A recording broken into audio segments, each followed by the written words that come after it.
तुमवासी, योग हमें अब करना, भारत के ऋषियों को अब याद तुम करना, अब याद तुम करना, भारत के ऋषियों को अब याद तुम करना। ओम शांति।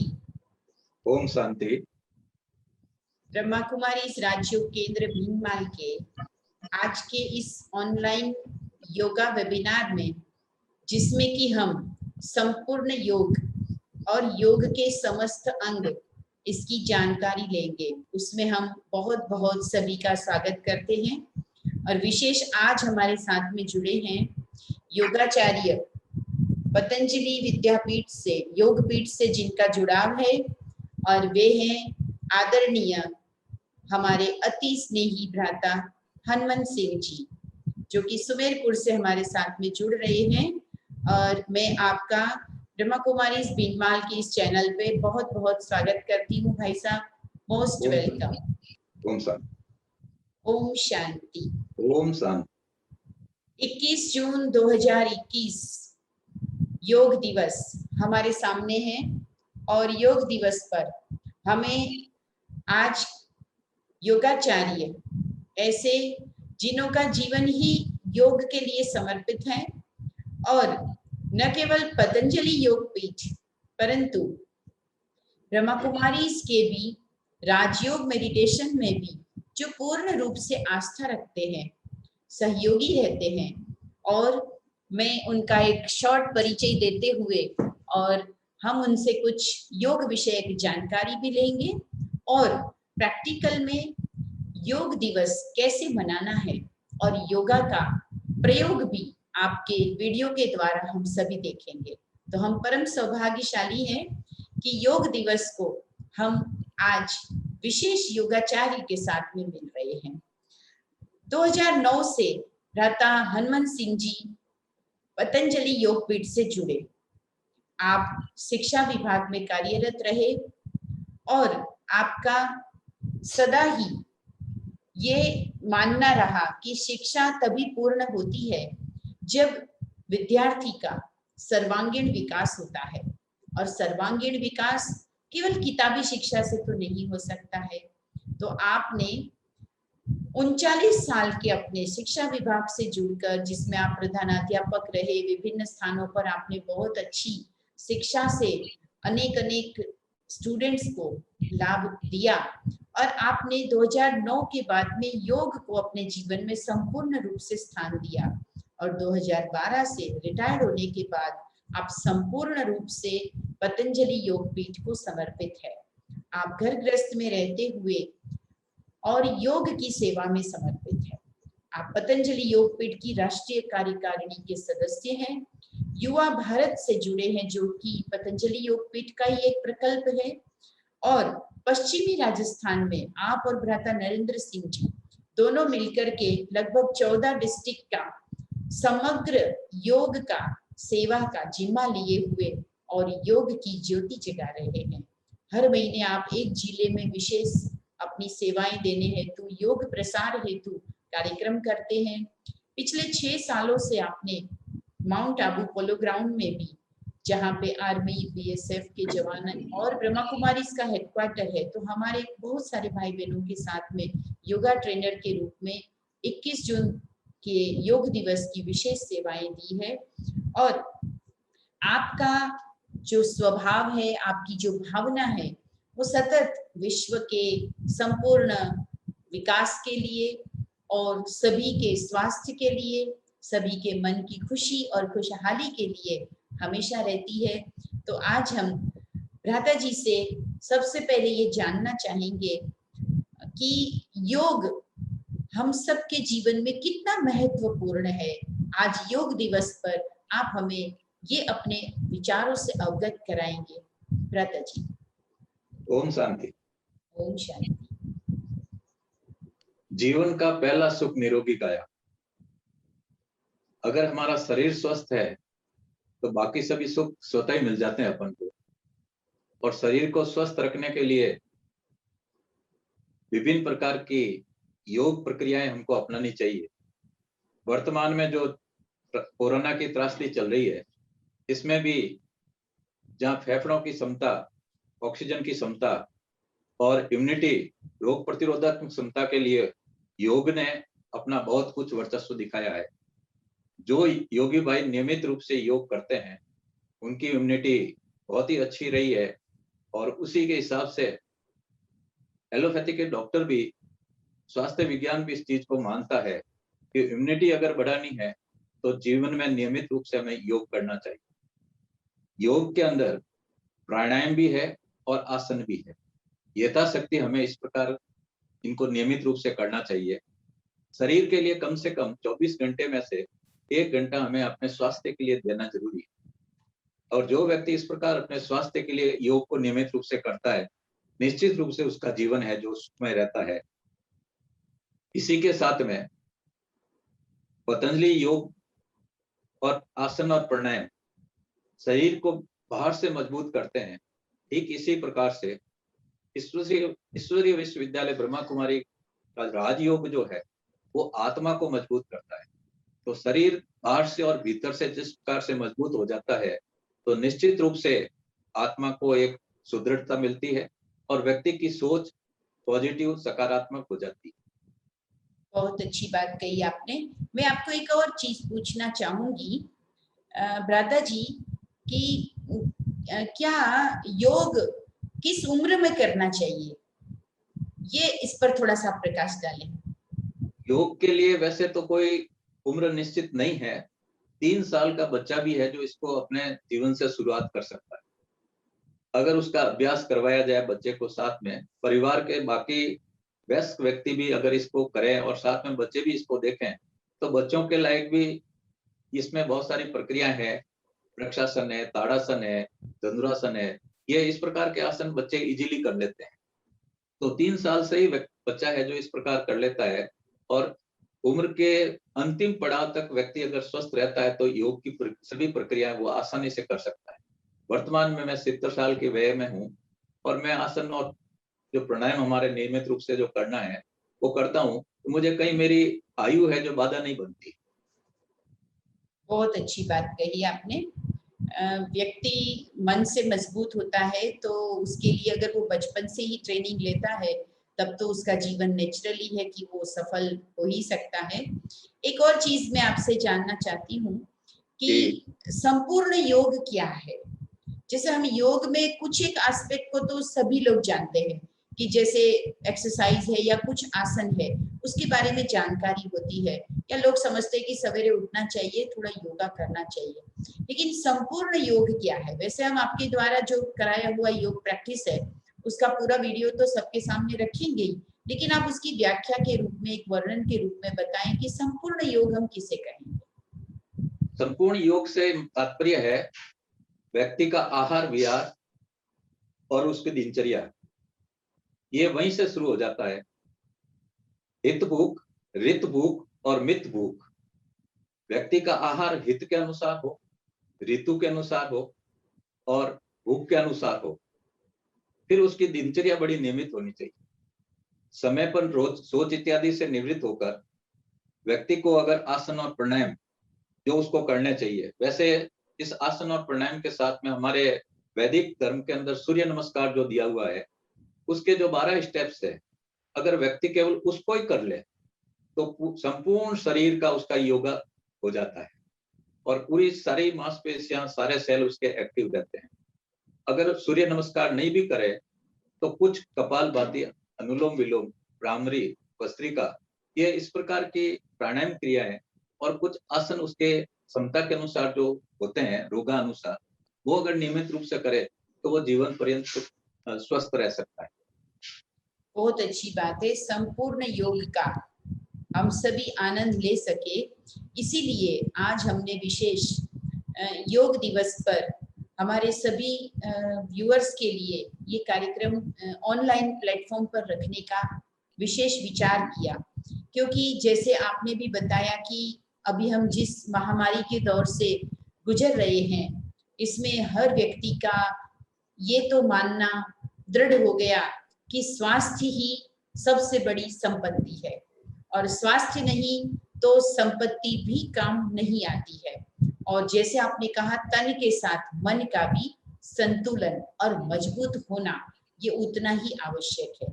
तो हम आप सब के लिए जो बहुत सुंदर एक प्रतियोगिता भी रखी और उस प्रतियोगिता में भी हमें आदरणीय हनुमंत सिंह जी के द्वारा सभी प्रतिभागियों का जजमेंट करना और इस प्रकार का सहयोग हमेशा भी मिलता रहा है और इस बार भी मिला, उसके लिए भी हम आपके बहुत बहुत ऋणी हैं, आभारी हैं।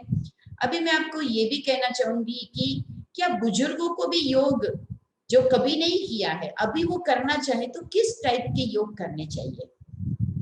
बुजुर्ग ने भले जीवन पर्यंत योग नहीं किया है, लेकिन वो वर्तमान में स्वामी जी का जो प्रोग्राम 5 बजे प्रारंभ हो जाता है, अगर वो टीवी खोलकर भी बैठकर देखे तो वो उनको देखकर भी बहुत से आसन ऐसे हैं जो उसके अनुसार वो कर सकते हैं।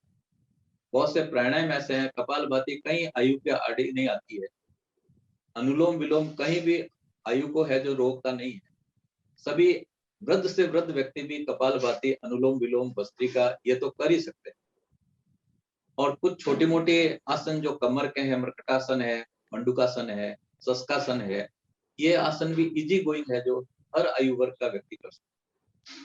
बहुत अच्छी बात है, क्योंकि अक्सर हमने देखा कि कई बुजुर्ग जिनके पास समय है और उनको स्वास्थ्य लाभ की भी बहुत जरूरत है, परंतु चूंकि उन्होंने पहले से कभी किया नहीं तो वो सोचते हैं कि अभी इस उम्र में हम क्या कर पाएंगे। तो आपने बहुत अच्छा गाइडेंस दिया। और मैं एक चीज और पूछना चाहती हूँ कि महिलाओं को विशेष रूप से योग में क्या लाभ मिलता है? और महिलाएं बहुत कम जुड़ पाती है, वो समझती है कि हम घरेलू कामकाज करते हैं और हमारा वैसे ही श्रम तो हो ही जाता है और हमारा पसीना तो ऐसे ही बहता है, तो फिर हमें अलग से योग और एक्सरसाइज की क्या जरूरत है? हालांकि अभी बहुत अवेयरनेस आई है, महिलाएं बहुत अच्छा इस क्षेत्र में आगे बढ़ रही है, फिर भी अगर हम प्रतिशत देखते हैं तो उसमें थोड़ा कम जुड़ पाती है। तो महिलाओं को आप योग के लिए क्या प्रेरणा देंगे? महिलाओं को योग निश्चित रूप से करना चाहिए। योग है जो ये ऐसा नहीं है कि महिलाओं के लिए अलग है या पुरुषों के लिए अलग है, इस प्रकार की कोई व्यवस्था नहीं है। योग संपूर्ण मानव जाति के लिए, सभी वर्ग के व्यक्ति इसको कर सकते हैं, लेकिन विशेषकर महिलाओं की कुछ महिला समस्याएं जो होती है उनके लिए उनके कुछ विशेष आसन और प्राणायाम है, वो उनको नियमित रूप से करने चाहिए, लेकिन वो चिकित्सीय या उचित प्रशिक्षक के सलाह से ही किए जाने चाहिए। बाकी सारे योग और प्राणायाम जो सामान्य रूप से जो प्रोटोकॉल के है वो महिलाएं भी कर सकती है, कहीं कोई दिक्कत नहीं। और उनको समय निकाल कर घरेलू काम करने से, ये तो चूंकि योग और प्राणायाम जो है वो सुबह शौच इत्यादि से निवृत्त होने के पहले की करने के बाद ही की जाती है, तो घरेलू काम तो उसके बाद होते हैं सारे, तो आधा घंटा तो वो निकाल ही सकते हैं अपने शरीर के स्वास्थ्य के लिए। तो मैं कहूँ अगर वो सुबह उठते ही आधा घंटा योग और प्राणायाम करे तो बाकी घरेलू कार्य वो दिन भर आराम से प्रसन्नचित्त मन से कर पाए और उनका दिन भर शरीर स्वस्थ रहेगा, मन प्रसन्न रहेगा, चेहरे पर एक बोझ और तेज रहेगा। इस प्रकार उनको योग तो करना ही चाहिए। अगर सुबह उनको प्रातः समय नहीं मिले तो सायंकालीन भी वो अपने योग कर सकते हैं भोजन से 1 घंटा पहले। बहुत अच्छी बात है कि देखिए स्वास्थ्य के लिए हमें थोड़ा सा समय जरूर देना चाहिए, हम थोड़ा सा जल्दी उठें, हम अपने कामकाज से समय निकालें, क्योंकि पूरे विश्व को भारत की ये देन है और आज पूरा विश्व भारत की ओर देख भी रहा है कि भारत ने कोविड महामारी को भी काफी हद तक अब जीत लिया और उसमें भारत के आयुर्वेद और योग ने बहुत बड़ा योगदान दिया, ये भी हम सब जानते हैं। तो इस योग को हम संपूर्ण रूप से अभी सीखेंगे भी और अपने बच्चों को, अपने परिवारजनों को, अपने मित्रों को इसके बारे में अवश्य जागरूक करेंगे। एक चीज मैं लास्ट में कहना चाहूंगी कि जो ध्यान है, जिसको हम राजयोग के माध्यम से हम तो प्रतिदिन करते हैं, सिखाते हैं, तो राजयोग और पतंजलि योग ये दोनों को मिला के, या जिसको कहेंगे कि जो पतंजलि का अष्टांग योग है, तो इसमें जो ध्यान का महत्व है, ये सबसे ज्यादा ध्यान का समय क्या होना चाहिए और कितना समय तक करना चाहिए, ये भी आप जानकारी। देखिए राजयोग यानी ध्यान योग जो अपन को करना है वो प्राणायाम, योग और प्राणायाम के बिना ये होता नहीं। पहले शरीर को योग और प्राणायाम से इतना मजबूत और स्वस्थ कर लें कि आराम से उसकी मानसिक स्थिति है जो राजयोग के अनुकूल बन जाती है। जो व्यक्ति प्राणायाम और योग करने के पश्चात ही ध्यान लगाते हैं, और पतंजलि योग पीठ तो ध्यान बाद में ही करवाती है, सारी प्रक्रियाएं कराने के बाद में, उस समय जो ध्यान लगता है वो इतना आसानी से लग जाता है, पूरा मन एकाग्र हो जाता है, सारी इंद्रियां उसके नियंत्रण में रहती है और मन एकदम एकाग्रचित हो जाता है। तो ध्यान योग है जो योग और प्राणायाम करने के पश्चात करना चाहिए। और वैसे पतंजलि योग और राजयोग दोनों एक दूसरे के पूरक। ये एक, अगर केवल राजयोग ही करें और प्राणायाम और योग नहीं करें तो थोड़ा अधूरा रहेगा राजयोग। अगर केवल योग और प्राणायाम ही करें और राजयोग नहीं करें, ध्यान नहीं करें, तो भी हमारा जीवन अधूरा ही रहता है। तो इन दोनों एक दूसरे के पूरक। तो पहले योग और प्राणायाम करें, शरीर को स्वस्थ रखें। शरीर जब स्वस्थ होगा तो निश्चित रूप से राजयोग करने में किसी प्रकार की दिक्कत नहीं। मैंने ब्रह्मा कुमारी ईश्वरीय विश्वविद्यालय माउंट आबू में 15 दिन मुझे राजयोग सीखने का भी अवसर मिला था, और मैं उसका नियमित अभ्यास भी कर रहा हूँ। हालांकि इसकी जो स्थिति तो बननी बाद में बनेगी, लेकिन वर्तमान में मुझे जो सुकून मिल रहा है राजयोग से, क्योंकि योग और प्राणायाम करने के बाद में जब ध्यान करने बैठता हूँ तो वो मेरा ध्यान एक निश्चित रूप से मुझे एक अलग रास्ते की ओर ले जाता है, एक इस प्रकार दिव्य ज्योति की ओर ले जाता है, जिससे मन को बहुत ही सुकून मिलता है और दिन भर मन शांत चित्त रहता है। तो राजयोग और योग दोनों एक दूसरे के पूरक। बिल्कुल बिल्कुल, बहुत ही सही और बहुत ही अनुभव युक्त बात आपने कही कि प्राणायाम से हम पहले अपनी टोटल शरीर को फिट करते हैं, आसन से हम अपने आप को बिल्कुल स्फूर्तिला बनाते हैं, और उसके बाद जब हमारी सारी इंद्रियां एक्टिव होती है फिर हम मन को ध्यान में ले जाते, तो बहुत अच्छा अनुभव होता है। ये मेरा भी पर्सनल अनुभव है। और ब्रह्मा कुमारी ईश्वरीय विश्वविद्यालय में जो राजयोग बहुत सहज रूप से केवल आप कुछ दिन के अभ्यास से ही सीख सकते हैं। उसका बेस होता है ज्ञान का और अपनी स्वयं की जानकारी का। वो आपको एक कोर्स लेना होता है और वो भी आप किसी भी सेंटर पर निःशुल्क ले सकते हैं। और हम जरूर कहेंगे कि आप प्रतिदिन सुबह शाम अगर आसन, प्राणायाम और ध्यान यानी कि राजयोग, ये दोनों ही के लिए समय निकालें तो आपका जीवन बहुत ही अच्छा सफल बना सकते हैं। आप संतुष्ट रहेंगे, चेहरे पर चमक होगी, मन में शीतलता, शांति का अनुभव करेंगे और आपके हर निर्णय भी समय पर आप बहुत अच्छे ले पाएंगे और जीवन में लंबी आयु और स्वस्थ निरोगी काया का आप वरदान प्राप्त कर सकेंगे। तो आज योग दिवस पर हम आपको बहुत बहुत शुभकामनाएं देते हैं कि आप प्रतिदिन भी योग करें और योग दिवस पर तो विशेष योग की महिमा को जानें और सब तक पहुंचाएं। तो हम भ्राता हनुवंत सिंह जी का बहुत बहुत आभार व्यक्त करते हैं कि इन्होंने लाइव हमसे जुड़ करके बहुत अच्छी प्रेरणा और मार्गदर्शन दी। भ्राता जी आपका बहुत बहुत थैंक्स। और अभी हम आपके द्वारा बताया हुआ समग्र योग, जिसमें आपने एक एक अंग के लिए योग का फायदा क्या है, किस बीमारी के लिए क्या फायदा है, वो भी आपने वर्णन किया हुआ है, इस वीडियो के द्वारा हम सभी देखेंगे। तो अभी हम उसे शेयर करेंगे। बहुत बहुत धन्यवाद। एक बात जी बोलिए जी। हाँ जी बोलिए भाई साहब। हाँ हाँ मैं ये कह रहा था, योग जो है सामान्य व्यक्तियों के लिए एक दिनचर्या, योगियों के लिए साधना और रोगियों के लिए औषधि। तो इस प्रकार योग संपूर्ण व्यक्तित्व के लिए, निखार के लिए बहुत ही अच्छी एक तरकीब है, एक तरह से योजना है, प्रक्रिया है।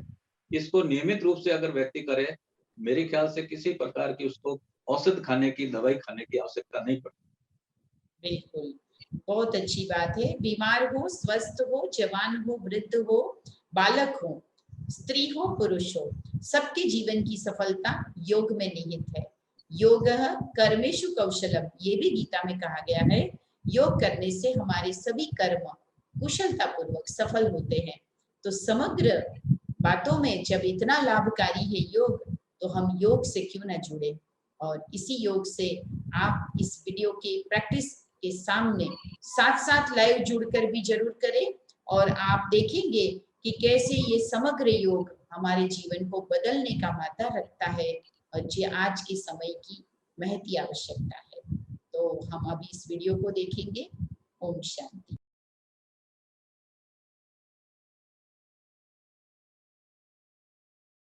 ओम शांति। मन हर्षित है, मन पुलकित है, गावे अलर गीत। आप सभी योगी भाई बहनों का बहुत बहुत अभिनंदन। यही हमारी रीत, यही हमारी रीत। ओम। अभी मंच से ये आपको सूचित किया गया कि 21 जून अंतर्राष्ट्रीय योगा दिवस, जो भारत सरकार आयुष विभाग का मंत्रालय से एक पूरा पैकेज है, उस पैकेज का आपको यहाँ अभ्यास कराया जाएगा। वैसे 8 प्राणायाम है, 12 आसन है, 8 दंड बैठकें हैं। ये पूरा पैकेज होता है, और ये पूरा पैकेज अपने आयुष मंत्रालय के अंतर्राष्ट्रीय योगा दिवस में पूरा नहीं दिया हुआ है। हर व्यक्ति आसानी से हर उम्र वय का व्यक्ति कर सके, उस प्रकार का ही पैकेज उसमें दिया गया है। और चूँकि जीतू भाई और रवि भाई जो हमारे संपर्क में रहते हैं, हम युवा भारत पतंजलि योगपीठ से इसका जगह जगह अभ्यास करवाते हैं, तो उन्होंने कहा कि हमारी भी मोबाइल गाड़ियाँ इस प्रकार से जाएगी और जगह जगह गाँव में योगा का प्रचार प्रसार करेगी। तो पहला सुख निरोगी काया। चूँकि मैं पिछले 19 तारीख से इस परिसर में यहाँ के सारे सेशन अटेंड कर रहा हूँ, मैं यहाँ के वातावरण के अनुरूप बिल्कुल ढल गया। अभी ऊपर उषा दीदी जी जो सत्य क्या है उसके बारे में बता रहे थे, उस सेशन को छोड़ने की इच्छा भी नहीं हो रही थी, लेकिन चूँकि आपके बीच में एक निर्धारित समय है तो इस आपके बीच में आना ज़रूरी था। अब चूँकि यहाँ मैदान नहीं है, तो मैदान में तो आप यहाँ कर नहीं पाएंगे। हमारे जो मंच से ये दोनों साथी यहाँ से करवाऊँगा मैं, एक एक अभ्यास को आप अच्छी तरह से देख लें, और ये अभ्यास के साथ में कौन से अभ्यास से कौन सा रोग ठीक होता है इसके बारे में भी जानकारी करवाएंगे। आपके पास में पेन और डायरी हैं तो आप नोट्स भी कर सकते हैं, और जो इस क्षेत्र में फील्ड में काम करने जाएंगे वो साथी है जो इसका उपयोग करेंगे, ताकि आप अच्छे से अच्छा है जो मैसेज दे सकें और अच्छा से अच्छा अभ्यास आप करा सकें।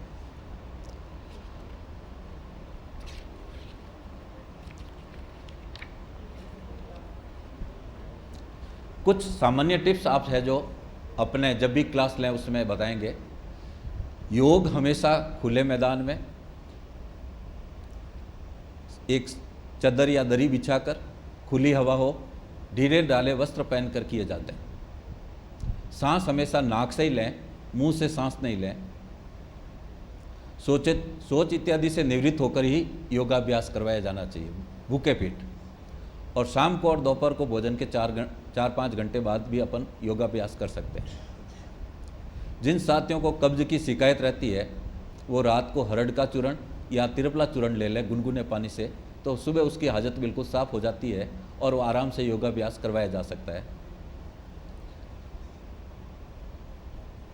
जिन माताओं बहनों को गर्भ अवस्था हो या पीरियड्स की समस्या हो, उस समय योगाभ्यास नहीं करें, ये आप कह सकते हैं। तो 3 बार अपन ओम का उच्चारण करेंगे ध्यान मुद्रा में। तर्जनी अंगुली को आप अंगूठे से दबा देंगे, ध्यान मुद्रा में आप बैठ जाएंगे और गहरी लंबी सांस लेकर 3 बार ओम का उच्चारण करेंगे। ओ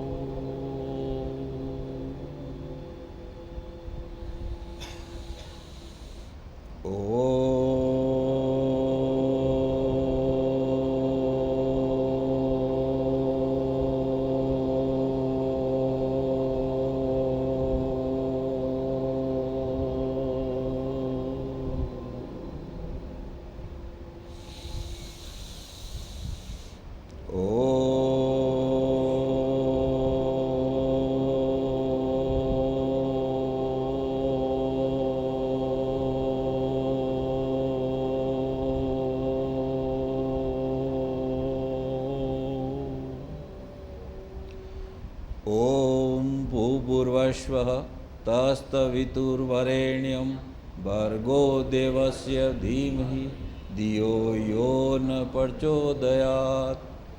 ॐ शयनो भवतु शयनो भुनक्तु सर्वेभ्यं कर्वावै तेजस्विनामधीतमस्तु मा द्विषावै। ओम शांति शांति शांति। ओम।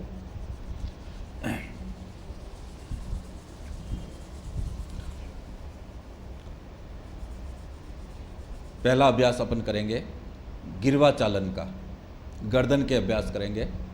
गर्दन में गहरी सांस भरेंगे अपन और गर्दन को आगे की ओर झुकाएंगे और सांस छोड़ते हुए वापस पुनः सामान्य स्थिति में आएंगे। फिर गहरा सांस लेंगे, गर्दन पीछे की ओर झुकाएंगे, सांस छोड़ते हुए सामान्य स्थिति में आएंगे।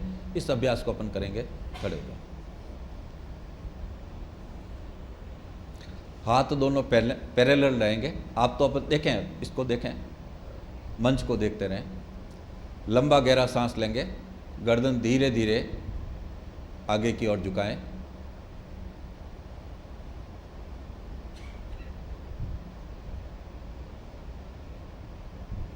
फिर सांस छोड़ते हुए धीरे धीरे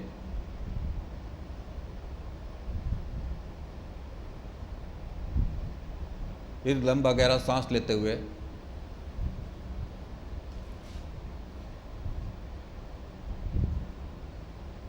सांस छोड़ते हुए धीरे धीरे सामान्य स्थिति में आए। इस अभ्यास को 3 से 5 बार करवाया जा सकता है। इस अभ्यास को 3 से 5 बार करवाया जा सकता है। इसको कहते हैं गिरवा चालन। जिनके सर्वाइकल की प्रॉब्लम रहती है, मांसपेशियों में तनाव सा आ जाता है, उनको इस प्रकार से नियमित अभ्यास करने से ठीक हो जाता है। गर्दन को दाईं ओर ले जाएंगे। अब धीरे धीरे सांस बढ़ते हुए दाईं ओर जाएंगे। गर्दन दाईं ओर जाएगी। सांस छोड़ते हुए धीरे धीरे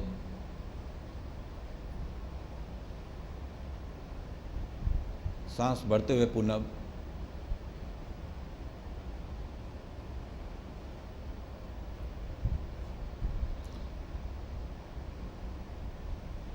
ये प्रोटोकॉल के तहत सारे अभ्यास है जो अंतर्राष्ट्रीय योगा दिवस पर करवाए जाएंगे। इसको भी 3 से 5 बार अपन अभ्यास कर सकते हैं। अब कंधों को ऊपर नहीं उठाना है, कंधे अपने ऐसे ही रहेंगे, हाथ है, गर्दन प्रयास ये करें कि गर्दन छुए अपने कंधे के, लेकिन धीरे धीरे अभ्यास करने से बिल्कुल छू जाएंगे। झटका नहीं देना है, तनाव नहीं देना है। सांस बढ़ते हुए आप धीरे धीरे गर्दन को कंधे की ओर झुकाएं।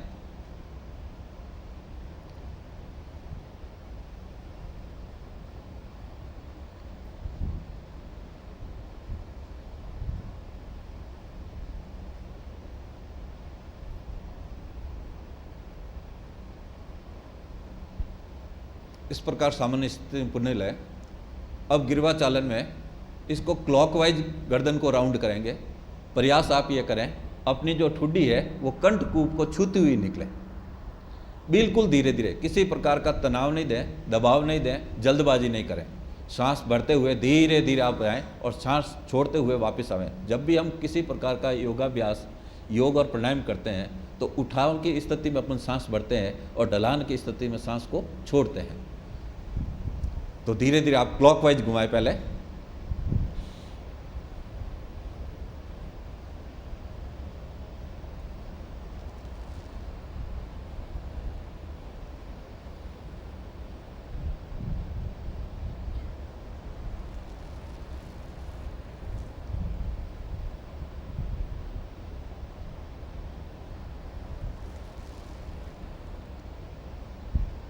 फिर इसको एंटी क्लॉकवाइज लें, आप अपना राउंड पूरा करें।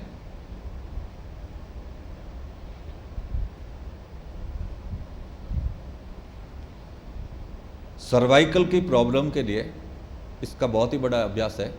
सर्वाइकल की समस्या इससे दूर हो जाती है। कंधों में जो खिंचाव आते हैं वो इसका समाधान इससे हो जाता है। तो इस प्रकार से 3 से 5 बार इसका अभ्यास अपन कर सकते हैं। 3 बार आपने क्लॉकवाइज किया है तो 3 बार ही आप एंटी क्लॉकवाइज कर सकते हैं।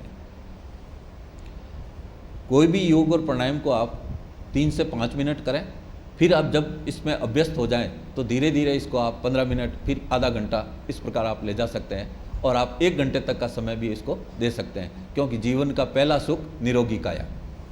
शरीर हमारा स्वस्थ है तो सब कुछ, सारे सुख अपन कर सकते हैं, क्योंकि योग और प्राणायाम जो है वो हमें बाहर से और भीतर से एकदम बिल्कुल स्वस्थ कर देते हैं। और अगली स्टेज जो आती है अपनी मेडिटेशन की, इसके लिए अपना शरीर बिल्कुल एकदम तैयार हो जाता है।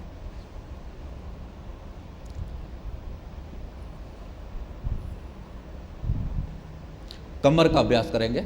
दोनों हाथों का आप आगे लेंगे, आप मंच को देखें, और जो आप तो खड़े हो सकते हैं, आप तो यहाँ जैसे आपके लिए तो जगह भी है, आप खड़े हो जाओ। ये दोनों हाथ पैरेलल हो जाएंगे इस तरह, और एक लंबी गहरी सांस लेते हुए अपन बाईं ओर जा रहा हूँ, जैसे मैं बाईं ओर जा रहा हूँ तो आप भी अपनी बाईं ओर ही जाएंगे।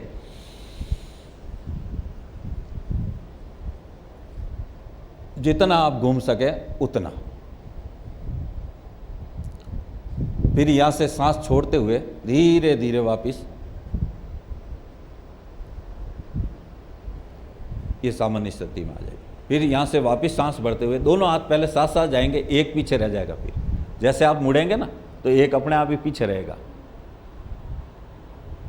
यहाँ से सांस छोड़ते हुए वापस धीरे धीरे धीरे धीरे धीरे धीरे अपना समय, अपनी यथाशक्ति लेते हुए इसको करें। जिनके कमर में दर्द रहता है उसके लिए अभ्यास बहुत ही बढ़िया रहता है।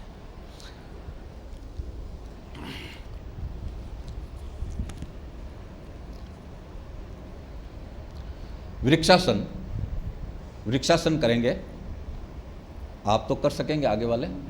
अपने पहले शरीर का संतुलन करें, पंजा बिल्कुल उदर्व रहे, एडी मूल में लग जाए। एक बार शरीर को संतुलन करें, फिर गहरा सांस भरते हुए दोनों हाथ साइड से धीरे धीरे आप ऊपर की ओर ले जाएं, इस प्रकार से।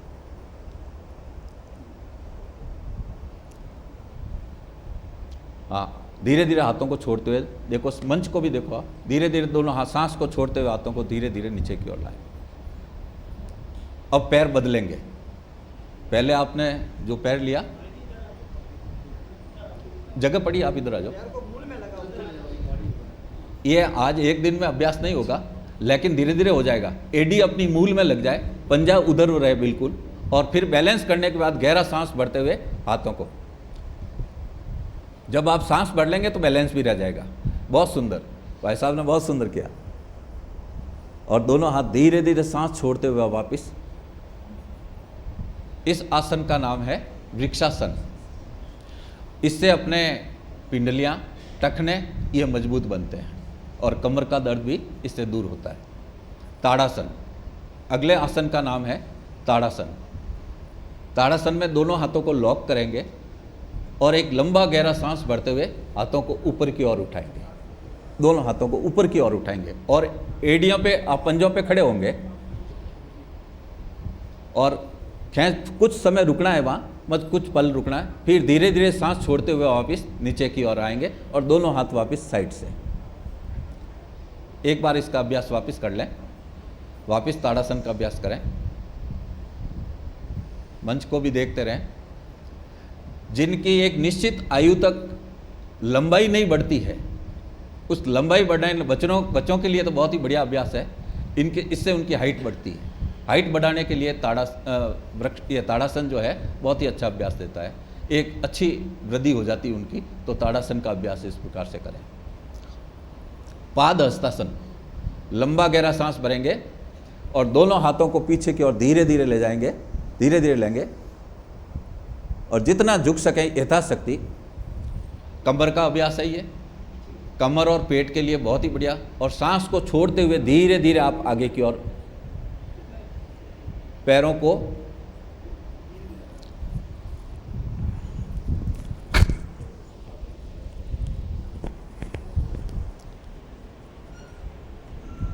देखिए, एक बार गहरा सांस लेंगे अपन।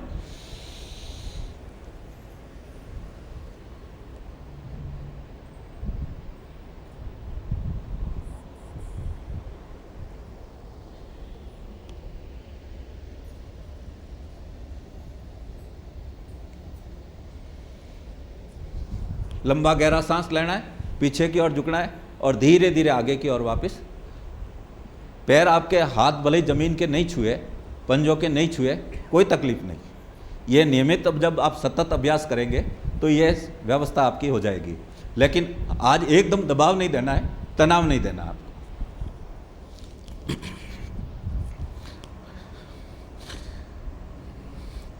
जिनके हृदय और पीठ की समस्या रहती है उनके लिए ये अभ्यास बहुत जरूरी है। ब्लॉकेज में और पीठ में जिनके दर्द रहता है उनके लिए पादहस्तासन बहुत ही अच्छा आसन है।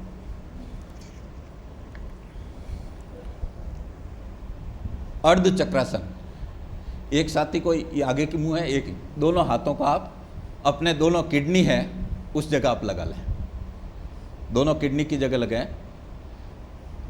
शरीर की एनाटॉमी के बारे में भी आपको पूरी थोड़ी थोड़ी सामान्य जानकारी रहनी चाहिए, जिससे आप समाज को भी दिशा दे सकते हैं और अपने आप को भी स्वस्थ रह सकें। एक लंबा गहरा सांस लेंगे और पीछे की ओर झुकेंगे।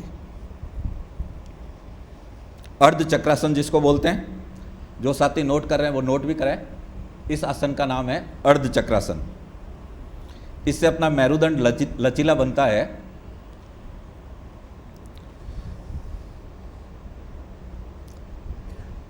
गले की मांसपेशियों में खिंचाव महसूस होता है इससे, तो गले की भी अच्छी मांसपेशियों की मजबूती देता है ये अर्ध चक्रासन। त्रिकोणासन, त्रिकोणासन में पैर खोलेंगे आप और एक लंबा गहरा सांस लेंगे। हाथ अपना साइड में ही रहेगा। एक बार पोस्चर देख लें, पोस्चर ये रहेगा, पैर खोलेंगे, लंबा गहरा सांस, हाथ मेरा जैसे ये जा रहा है, ये घुटने में खम नहीं रहेगा और मेरी नज़र जो है वो हथेली में रहेगी। ये इस प्रकार से जितना आप झुक सकें उतना झुकें। फिर सांस छोड़ते हुए धीरे धीरे वापस सामान्य स्थिति में आएंगे। फिर वापस गहरा सांस लेंगे, वापस पोस्चर ये बनाएंगे, ये वाली।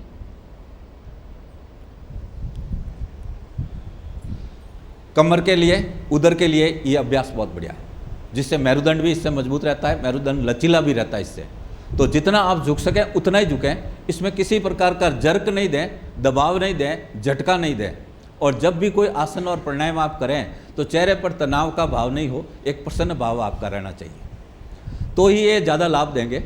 और सांस और प्रश्वास का इसमें पूरा ध्यान रखें, किस समय हमें सांस छोड़नी है और किस समय सांस को लेनी है। तो इस प्रकार आप अभ्यास करेंगे तो ये ज़्यादा आपको लाभ देंगे। अब आप बैठेंगे, बैठने का अभ्यास करेंगे। त्रिकोणासन का एक अभ्यास और देख लीजिए। त्रिकोणासन का एक अभ्यास आप ये भी करेंगे, ये दूसरी स्थिति है त्रिकोणासन की।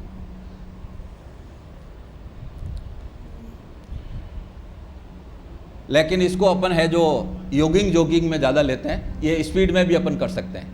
जब जॉगिंग के 12 अभ्यास होते हैं तब इसको स्पीड में आप कर सकते हैं। इसमें सांस अपने आप रेगुलर चलेगी। जैसे ये है ना दोनों हाथ, तो आप इसको ये इस त्रिकोणासन की दूसरी स्थिति है, इसको आप स्लो भी कर सकते। सांस बढ़ते हुए नीचे की ओर जाएंगे, हाथ बिल्कुल सीधा रहेगा, वापस सांस आप छोड़ते हुए ऊपर आएंगे, फिर सांस बढ़ते हुए वापस ऐसे जाएंगे, इसमें हाथ क्रॉस में जाएंगे। जब अपन जॉगिंग की स्थिति में होते हैं, आसन और प्राणायाम जो है सर्दी की जब सर्दी का मौसम होता है तो आसन पहले करते हैं और प्राणायाम बाद में करते हैं। जब गर्मी का मौसम होता है, जब प्राणायाम पहले करते हैं और आसन बाद में करते हैं। इससे क्योंकि सर्दी में शरीर को पहले गर्म करना पड़ता है, तो जॉगिंग के 12 अभ्यास करते हैं। तो ये जॉगिंग के अंदर भी इसको लेते हैं। तो इसको बहुत स्पीड से भी कर सकते हो आप, ऐसे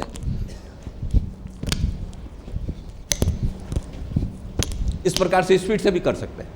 तो आपका शरीर वार्म भी हो जाएगा और अपनी एक्सरसाइज भी हो जाएगी। अब आप बैठें, दंडासन की स्थिति, ये दंडासन, दोनों हाथ साइड में रहेंगे, ये इस प्रकार से। फिर दाहिना पैर मोड़ा, बायां पैर मोड़ा और दोनों हाथों को लॉक करेंगे, दोनों पंजों को यूँ लॉक करेंगे। एडी अपनी मूल में लग जाए, प्रयास ये करें एडी मूल में लगे। ये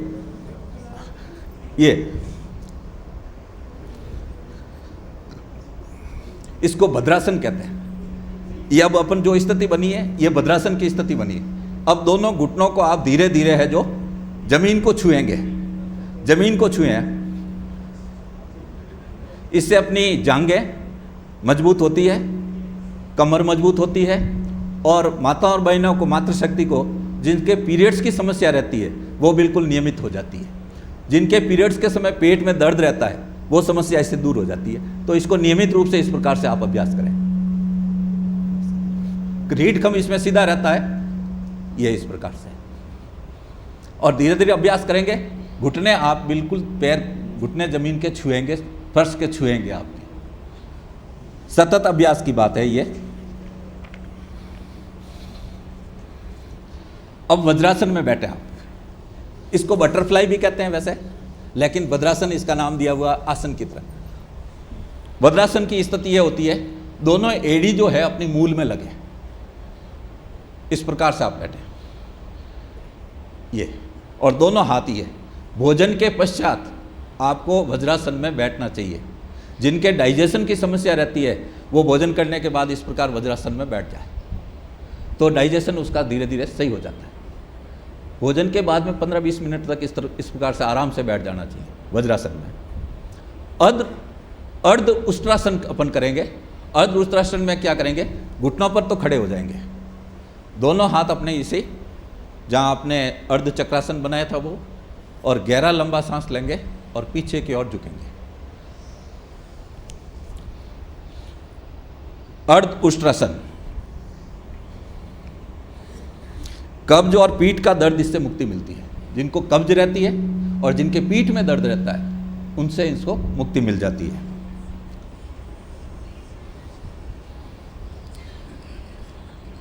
रक्त संचार इससे भलीभांति होता है।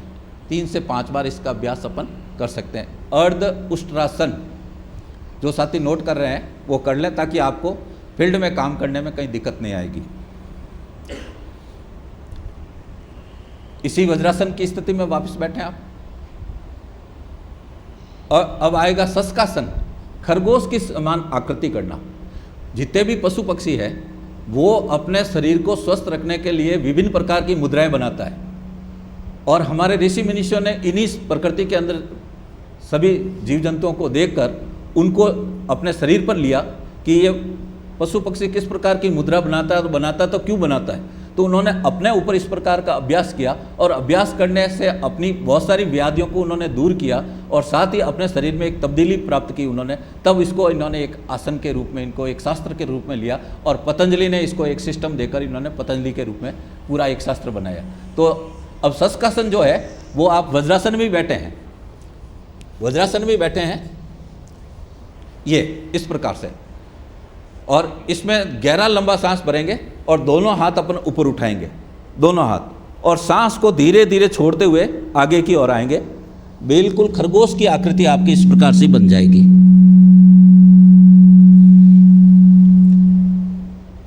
धीरे धीरे सांस लेते हुए वापस पुनः ऊपर की ओर उठें, धीरे धीरे।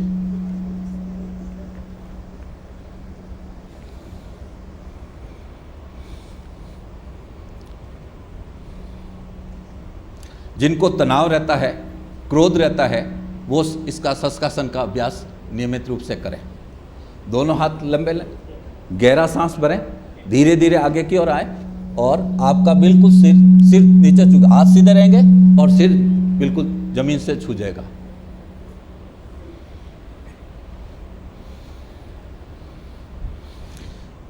ये आसन जिनके जनन संबंधी अंगों की कोई तकलीफ है उसमें यह बहुत लाभ देता है। प्रजनन अंगों की जिनके समस्या रहती है, शस्कासन उसमें बहुत लाभ देता है। तो इसका नियमित रूप से अभ्यास करें। वक्रासन। वक्रासन में आप धीरे धीरे एक पैर को आगे लाएं, फिर दूसरे पैर को लाएं, दंडासन की स्थिति बना लें आप। वक्रासन में जैसे दाहिना पैर मुड़ा ये, और ये जो लेफ्ट हैंड है इसको आप इसको घुटने से छुओ, और ये हाथ इस तरफ रहेंगे, और आप है जिस तरफ आपका हाथ है उस तरफ आप देखें। गहरा लंबा सांस भरें।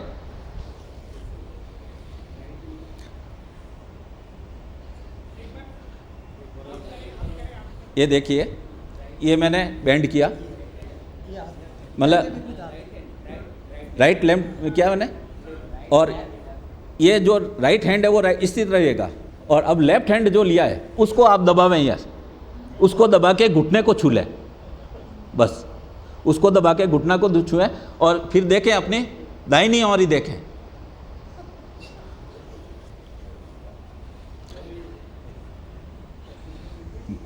वक्रासन बोलते हैं इसको। इसमें मेरुदंड की जो अपनी रीढ़ की हड्डी है उसको ये मजबूत बनाता है, उसको सही रखता है। जिनको कब्ज रहती है, अग्निमांद की बीमारी रहती है, उसमें ये वक्रासन बहुत ही अच्छा लाभ देता है। भुजंगासन, अब आप पेट के बल लेटें, पेट के बल,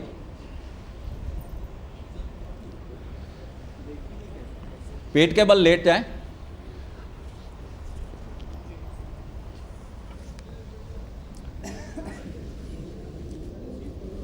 दोनों हाथ आप सीने के पास रखें और सिर आप ठुड्डी है जो जमीन के छू ले, इस प्रकार से। फिर एक लंबा गहरा सांस भरेंगे और सांस को लंबा गहरा भरते हुए ऊपर की ओर उठेंगे।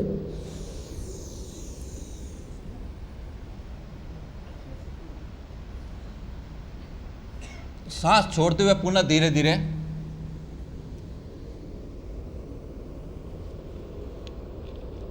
फिर लंबा गहरा सांस लेंगे।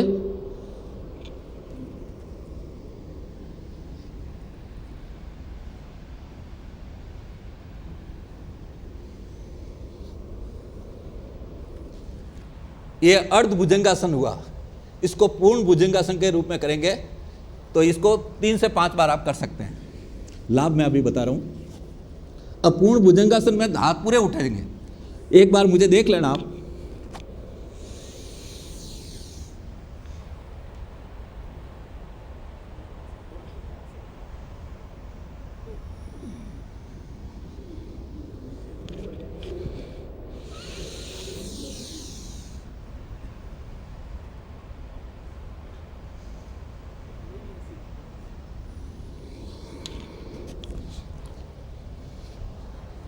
ये पूर्ण भुजंगासन। भुजंगासन की 2 स्थितियां बनती है, अर्ध भुजंगासन और पूर्ण भुजंगासन।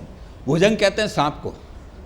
तो सांप किस प्रकार से ठुड्डी ऊपर उठाता है, इसमें आपका वक्ष स्थल जो है वो मजबूत बनता है।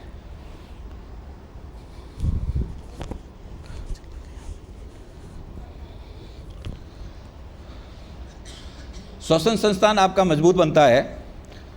इसको आप नियमित रूप से 3 से 5 बार कर सकते हैं। लाभ इसके आप देखिए, तनाव संबंधी जितने भी समस्याएं होती है वो इस आसन से सही हो जाती है। पेट संबंधी जितनी कोई समस्या होती है वो इससे समस्या होती है, क्योंकि सारा दबाव किस पे आएगा, पेट पे आएगा। और आपने जब इसको किया होगा तो आपकी पिंडलियों में थोड़ा तनाव भी आया होगा, तो इससे अपने पूरे पैर की एक्सरसाइज, पैर की सारी समस्या इससे दूर हो जाती है। वापिस पेट के बल ही लेटेंगे। पहले मंच को देख लें। सल्बासन, सल्बासन, सल्ब कहते हैं टीडे को, टीडा होता ना उसको, सल्बासन।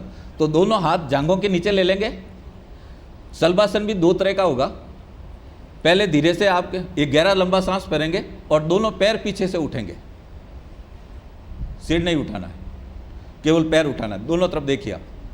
सल्बासन, ये सल्बासन की एक स्थिति, स्थिति नंबर 1। अब सल्बासन की दूसरी स्थिति देखना आप। इसमें पैर भी उठेंगे और सर भी उठ जाएगा, तो सिर्फ पूरा वजन किस पे आ जाएगा, आमाशय पे आ जाएगा। गहरा सांस भरो और उठाओ। सिर और पैर दोनों साथ साथ, ये दोनों साथ साथ उठेंगे, दोनों साथ साथ उठेंगे। देखिए आप, धीरे धीरे सांस छोड़ते हुए वापस धीरे धीरे लंबा गहरा सांस लेंगे और सिर और पैर दोनों साथ। सल्बासन,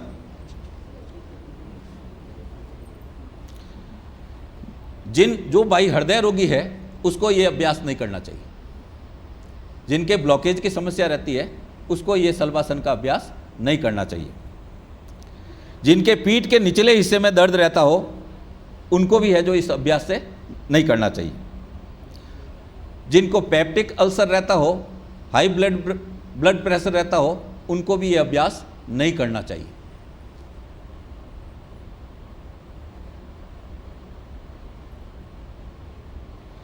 जिनके साइटिका की प्रॉब्लम रहती है उनके लिए सल्बासन बहुत ही लाभदायक है। साइटिका, शलभासन उसमें बहुत लाभदायक है। नितंबों की मांसपेशियों को मजबूत बनाता है शलभासन। जांघों, नितंबों, जितनी भी यहाँ अतिरिक्त चर्बी इकट्ठी हो जाती है, फैट इकट्ठा हो जाता है, तो उसको दूर करने में सहायक है शलभासन।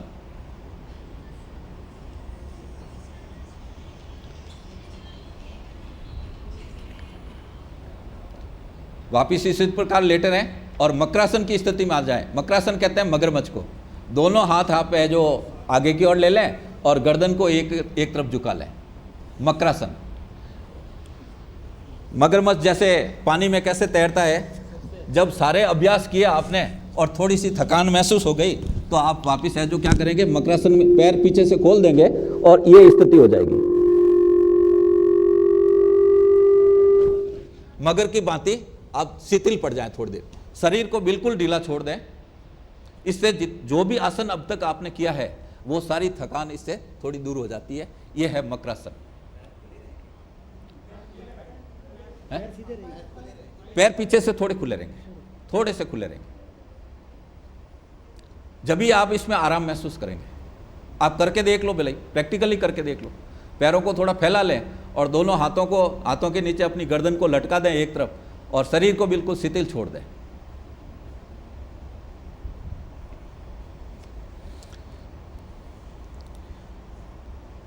कट्टी प्रदेश का निचला भाग, कमर का निचला भाग, मकरासन की स्थिति करने से यहाँ का जो दर्द है उसमें बहुत राहत मिलती है। मैं जिनके कमर के दर्द रहता है उनको एक आसन अभी पीठ के बल वाला बताऊंगा, तब आपको देखना वो उसमें बहुत ही राहत मिल जाती है। मतलब एक दो दिन करने से ही राहत मिल जाती है। इसी आप पीठ के बल ही लेटे रहें। अब हाँ, पीठ के बल ही लेटे रहें क्योंकि पोजीशन अपनी यही है। तो अब आप ये रहेंगे सेतु बंधासन। सेतु बंधासन में दोनों पैरों को बेंड करेंगे, ये इस प्रकार से बेंड कर देंगे और एक लंबा गहरा सांस भर के शरीर के लोअर पार्ट को बिल्कुल ऊपर उठाएंगे और सारा वजन अपने पीठ कंधों पे आ जाएगा, बिल्कुल इस प्रकार से।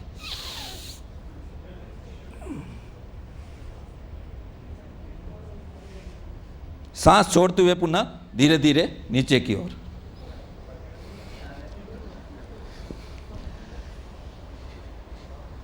दोनों पैरों को आप बेंड करें इस प्रकार से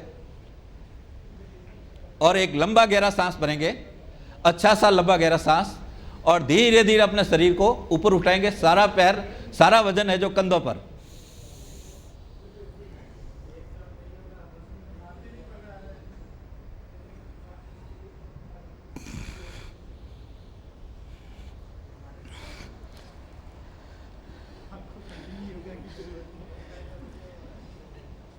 इस आसन का नाम है सेतु बंधासन। जिनको अवसाद रहता हो, चिंता रहती हो, वो इससे मुक्त हो सकता है। सेतु बंधासन से पूरा वजन कंधों पे आएगा, पूरी पीठ एकदम नीचे से खाली रहेगी और आप सांस भरोगे तो शरीर एकदम अपना आप ऊपर उठेगा। सेतु बंधासन। निचले की हिस्से की जो मांसपेशियां हैं इनको भी मजबूती मिलती है, साथ ही पेट संबंधी जिनके तकलीफ रहती है वो इससे दूर हो जाती है। पवन मुक्तासन। आजकल आपने देखा होगा बहुत से लोगों को गैस पास नहीं होता है, तो गैस पास करने के लिए भी, अधोवायु निकालने के लिए भी उनको क्या गोलियां खानी पड़ती है। तो पवन मुक्तासन, पीठ के बल लेटें, पीठ के बल, और दोनों पैरों को बेंड करेंगे ये इस प्रकार से। दोनों पैरों को आप बेंड करेंगे, फिर दोनों घुटनों को आप पेट पे ले लेंगे और दोनों हाथों से इनको लॉक करेंगे और एक लंबा गहरा सांस भर के बिल्कुल नाक को इसके पास में लाएंगे।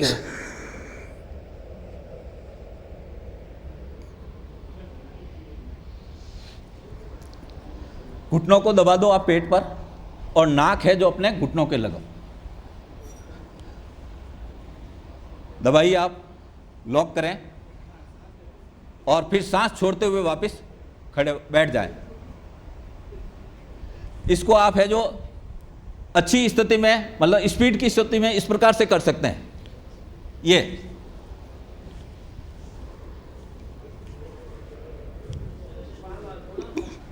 तो इससे आपकी रीढ़ की मजबूती हो जाएगी और रीढ़ संबंधी कोई समस्या है तो वो दूर हो जाएगी। पवन मुक्तासन।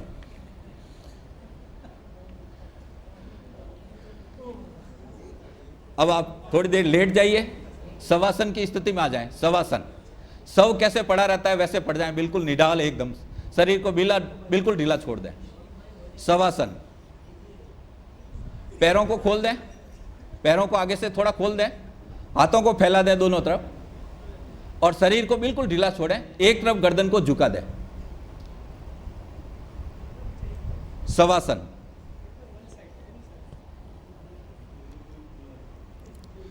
सभी प्रकार के तनावों से मुक्त मिलती है। शवासन में सभी तनाव से मुक्त मिल जाती है। तो और वास्तव में सब जब हो जाता है तो वो तो सारा संसार से ही मुक्त हो जाता है, लेकिन जब अपन जीवित अवस्था में इस प्रकार से शरीर को निडाल छोड़ के करते हैं तो एकदम तनावों से मुक्ति मिल जाती है, सारे तनाव इससे दूर हो जाते हैं। शरीर का मस्तिष्क दोनों ओर से आराम प्रदान करता है, शरीर के मस्तिष्क को भी इसमें आराम मिलता है।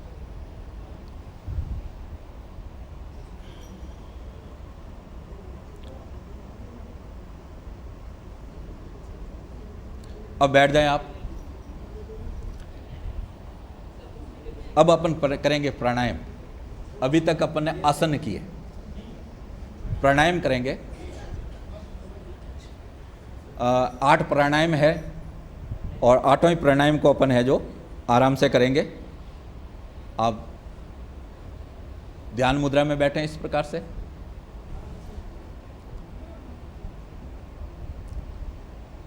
पहला प्राणायाम करेंगे भस्त्रिका। भस्त्रिका में लंबी गहरे सांसें लेना और छोड़ना, लंबी गहरी सांसें लेना और छोड़ना। और आपके यूं अभ्यास नहीं है तो आप ये दोनों हाथ ऊपर उठाएं इस प्रकार से और सांस को बाहर फेंकेंगे केवल।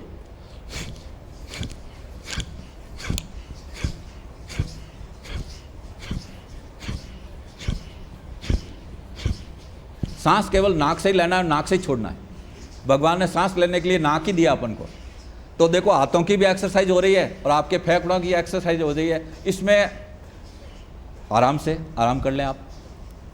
भस्त्रिका, इस प्राणायाम का नाम है भस्त्रिका। इससे अपना श्वसन संस्थान जो है वो मजबूत होता है, एक एक फुफ्फुस इससे खुल जाता है। बहुत सारे वायुकोश है अपने फेफड़ों में, वो बहुत सारे वायुकोश में अपन बहुत शॉर्टकट सांस लेते हैं। तो शॉर्टकट सांस लेने में आज व्यक्ति हर काम शॉर्टकट में करता है, तो शॉर्टकट में अपने बहुत से फुफ्फुस है जो वो निष्क्रिय हो जाते हैं, उसमें ब्लॉकेज हो जाते हैं और सांस है जो कमी अपनी ऑक्सीजन अंदर जाती है।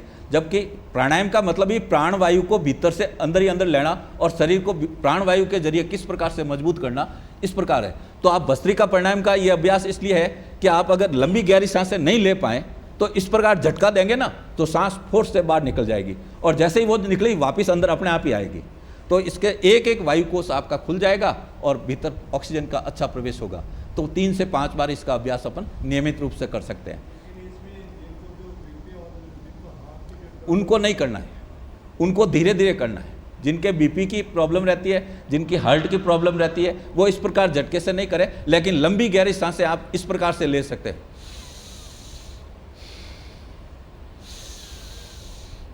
ऐसा तो कर ही सकते हैं। लंबी गहरी सांस लो और छोड़ो, लंबी गहरी सांस लो और छोड़ो।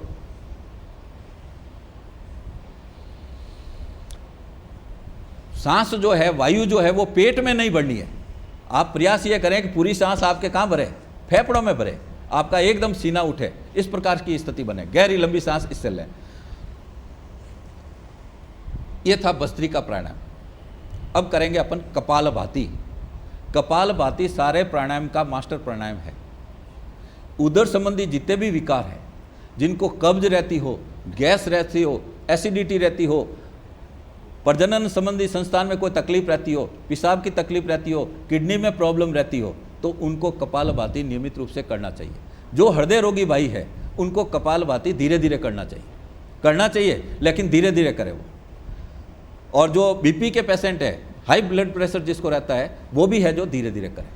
तो आप कपालभाति का ये समय रखेंगे, 1 सेकंड में 1 स्ट्रोक। सांस को केवल बाहर फेंकना है। शरीर की प्रकृति इस प्रकार से बनी हुई कि सांस जैसे ही वो फेफड़ा खाली होगा अपने आप ही सांस अंदर जाएगी। वो आपको करने की जरूरत नहीं, लेने की एक्स्ट्रा लेने की जरूरत। लेकिन आप सांस को बार बार फेंकते रहेंगे तो आपकी नाभि स्थल पर ठोकर लगेगी और नाभि स्थल पर जब ठोकर लगेगी तो आपकी वायु अपने आप ही भीतर जाएगी। ये है कपालभाति। और 1 सेकंड में 1 स्ट्रोक। आप देखें, मंच को भी देखें साथ में।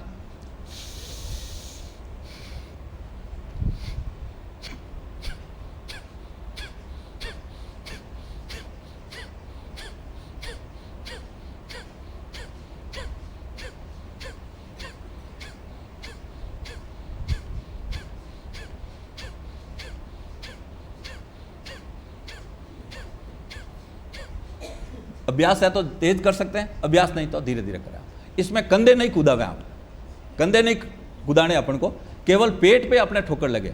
जिनका पेट बढ़ जाता है, जिनकी यहाँ चर्बी इकट्ठी हो जाती है, वो नियमित रूप से कपालभाति करने से बिल्कुल ठीक हो जाती है। तो अंध बिल्कुल सही शेप में आ जाएगी और पेट के सारे विकार, चाहे कब्ज रहती हो, चाहे गैस रहती हो, चाहे एसिडिटी रहती हो, चाहे पेशाब में किसी प्रकार की तकलीफ रहती हो, चाहे अपने किडनी में किसी प्रकार की रुकावट हो, तो ये कपालभाति करने से ठीक हो जाता है। फिर साथ में थोड़ी सी आयुर्वेद औषध ले लें आप, तो वो उसको सपोर्ट कर देगा, तो बहुत जल्द आप रिकवर हो जाएंगे।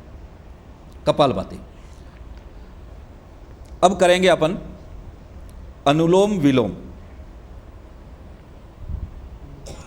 ये मस्तिष्क को भी कपालभाति शुद्ध करता है, नाम भी इसका कपालभाति है, तो मस्तिष्क को भी क्या करता है, बिल्कुल शुद्ध करता है, एकदम सही करता है। कपालभाति अनुलोम विलोम में आप देखिए, ये मैं पूरा आपको 21 जून का अंतर्राष्ट्रीय योग दिवस का पूरा पैकेज बता रहा हूँ। दाहिना नथुना मैंने दबाया अंगूठे से, मध्यमा और तर्जनी ये जो है अपनी रिंग फिंगर, इसको आप है जो यूँ फ्री कर दें, ये पोजीशन बना लें, ये रहेगी इस प्रकार से। तो अब ये बाएं नथुने से मैंने गहरी सांस लूँगा और इन 2 उंगली जो फ्री की है इसको दबा देंगे इससे और इससे बाहर निकाल देंगे। इसको आप अभ्यास करें। लंबा गहरा सांस लें,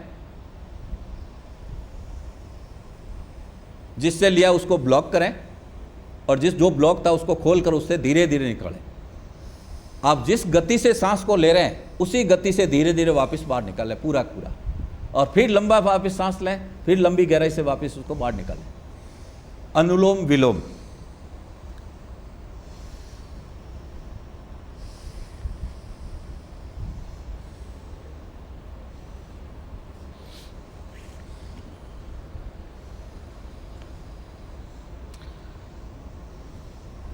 इससे शरीर हमेशा ऊर्जावान रहता है, मन निश्चिल रहता है, जीवन शक्ति इससे बनती है, क्योंकि अधिक से अधिक प्राणवायु इसमें अपने भीतर जाती है।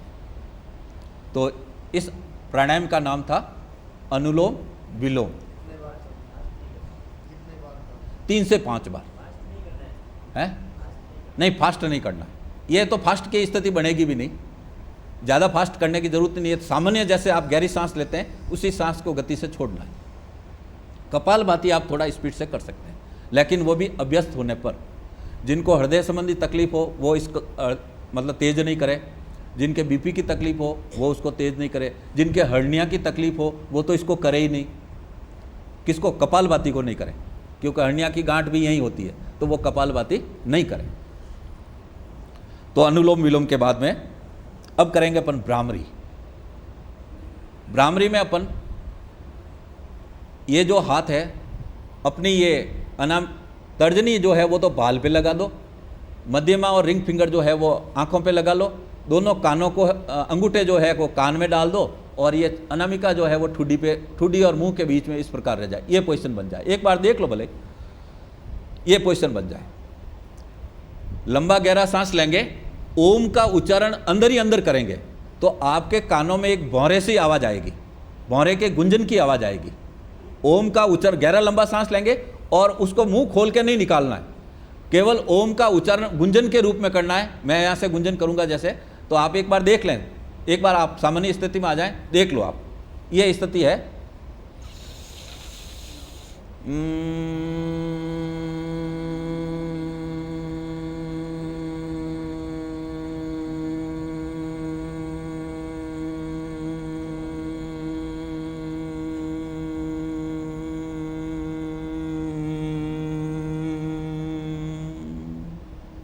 ये इसको आप 3 बार करें। कानों में आपके भौरे से गुंजन से कंपन होगा एक, इससे कान में अगर छेद है, जिनको कम सुनाई दे रहा है, कान में साए साए की आवाज़ आ रही हो, कान में से पीप आ रही हो, तो ये समस्या से इससे निजात मिल जाता है। इसको कहते हैं भ्रामरी। भ्रमर की तरह गुंजन होता है कान में। मस्तिष्क के अंदर जिनको आधा सीसी का दर्द रहता हो वो भी इससे दूर होता है। तो इस प्रकार है जो आप भ्रामरी का अभ्यास करें।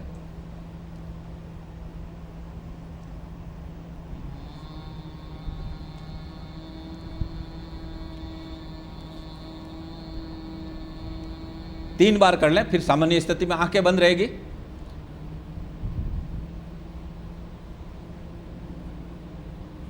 अब मुंह खोलकर आप ओम का उच्चारण 3 बार करेंगे इसी पोजीशन में।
आंखें बंद रहेगी, दोनों हाथों को ध्यान मुद्रा में ले लें आप।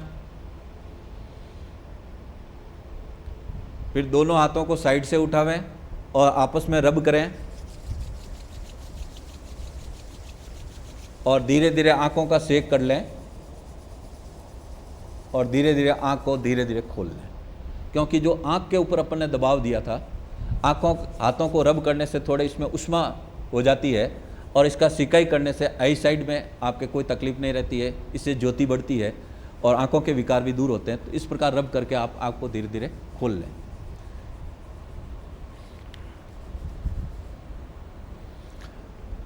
ये 21 जून अंतर्राष्ट्रीय योग दिवस का अपना एक पूरा पैकेज था।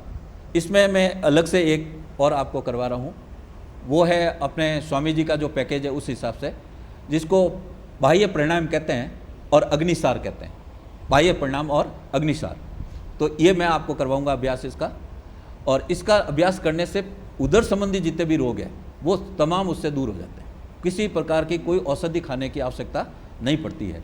और साथ में जिनको डायबिटीज़ की है तकलीफ रहती है, उनका एक आसन भी मैं आपको बता रहा हूँ, और जिनके कमर की तकलीफ रहती है वो आसन एक अलग से बता रहा हूँ। ये तो अंतर्राष्ट्रीय योग दिवस का एक पैकेज बताया था आपको कि इस प्रकार का, क्यों 21 जून अपना आने वाला है और यहाँ 21 जून का बहुत ही अच्छा कार्यक्रम होता भी है। तो अपन बाह्य प्रणाम करेंगे। इसमें 3 प्रकार की स्थितियाँ बनती है, वो 3 नाम आप टेक्निकल याद रखेंगे, पूरक, कुंभक और रेचक। पूरक का मतलब है सांस को लेना। सांस को लेने की प्रक्रिया को अपने योग विज्ञान में पूरक कहते हैं। सांस को भीतर ही भीतर बाहर से जोर से लिया और भीतर ही भीतर रोक दिया, उसको कहते हैं कुंभक। और सांस को छोड़ दिया, उसको कहते हैं रेचक। ये 3 नाम इसके टेक्निकली नाम है जो अपने योग के अंदर चलते रहते हैं। तो और 3 प्रकार के बंद लगते हैं। एक लगता है जालंधर बंद, एक लगता है उड़ियान बंद, एक लगता है मूल बंद। ये 3 बंद लगते हैं। तो ये 3 बंद लगाकर अपन, कुछ आसन ऐसे हैं जिनमें बंद भी लगते हैं, और बाकी अपन ने रेचक भी किया, कुंभक किया और पूरक भी किया। ये अभ्यास तो अभी अपन ने सब में किया है। जहाँ सांस रोकना था वहाँ रोका, जहाँ सांस लेना वहाँ लिया, जहाँ छोड़ना वहाँ छोड़ा। तो ये 3 टेक्निकल नाम लिया मैंने। सांस को लेना पूरक, सांस को रोकना कुंभक और सांस को छोड़ना रेचक।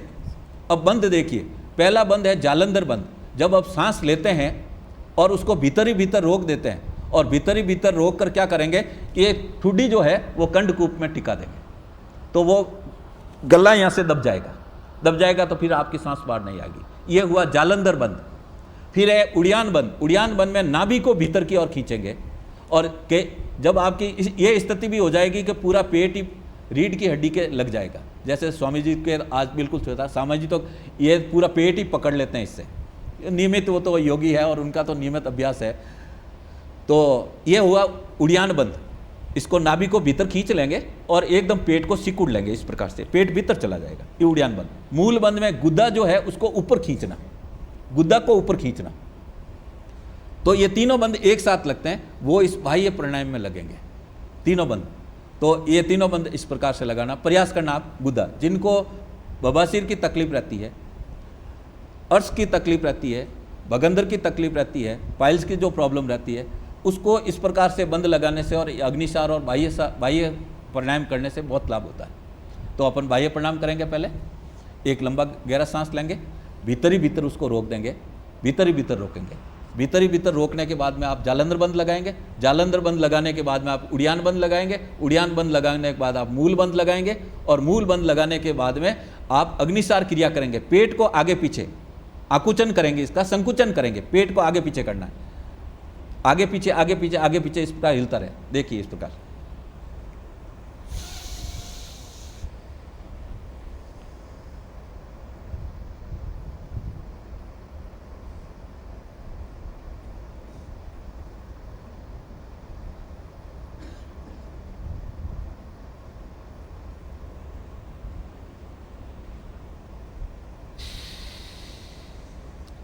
फिर अब बाई नासिका से इसकी वायु को बाहर निकाल देंगे। जो सांस अपन ने लिया था,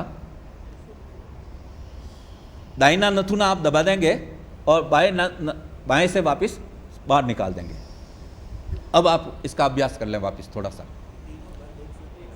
नहीं, एक एक लगेगा। लंबी गहरी सांस ली अपन ने, पहले जालंधर बंद लग जाएगा, फिर आपके ये उड़ियान बंद लगेगा, फिर मूल बंद को ऊपर खींचे आप, जब सांस एकदम कंट्रोल हो जाएगा भीतर भीतर। नहीं, सांस तो आप ले लिया, बस वो तो अंदर रोक लिया। सांस को अपन ने है जो कुंभक कर लिया, सांस को तो अपन ने लिया और पूरा पूरा क्या कर लिया, कुंभक कर लिया, रोक लिया। रोकने के बाद अपन ने बंद लगा दिए। बंद लगाने के बाद सांस न तो लिया जाएगा न किया जाएगा। ठीक है, ये तो हुई बाह्य प्राणायाम। फिर अग्निसार में क्या करेंगे, पेट को आकुचन करेंगे, आगे पीछे आगे पीछे। पेट का आगे पीछे करने के बाद में कि भाई अब मेरी क्षमता इतनी है, उसके बाद पहले जालंधर बंद खोलें, फिर उड़ियान बंद खोलें, फिर मूल बंद खोलें। जब आप सामान्य स्थिति हो जाएगी तो दाहिना नथुना आप दबा दें और बाएं से सांस को बाहर निकाल दें। है नहीं, वो आपके स्पीड, आपके हिसाब से ले लो इसको। आप अभ्यास नहीं है ना, इसलिए। बाकी सांस रोकने का अभ्यास करें आप। तो एक लंबा गहरा सांस लें, जालंधर बंद लगा दें,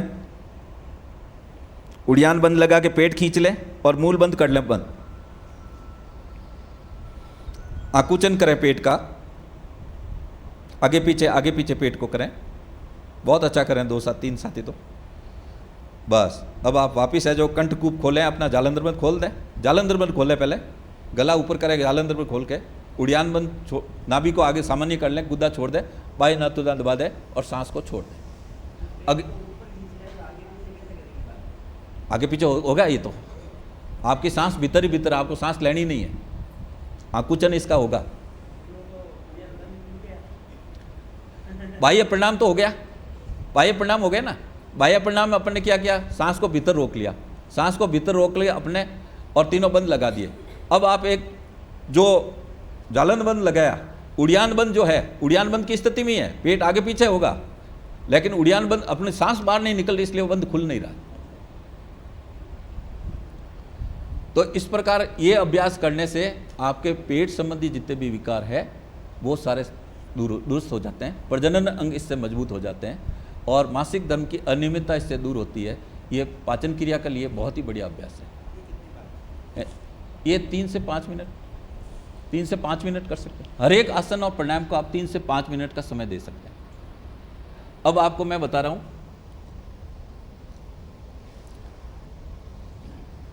मंडूकासन, जिनको डायबिटीज की तकलीफ रहती है, मधुमेह रोग जिसको रहता है,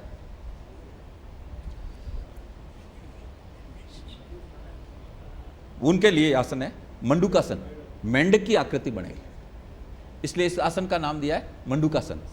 सांस लेंगे अपन, गहरा सांस, लंबा सांस लेंगे, और सांस लेंगे और दोनों हाथों से दाहिना बायां दबाया, नाभि को दबा देंगे इस प्रकार से, और आगे की ओर झुकेंगे।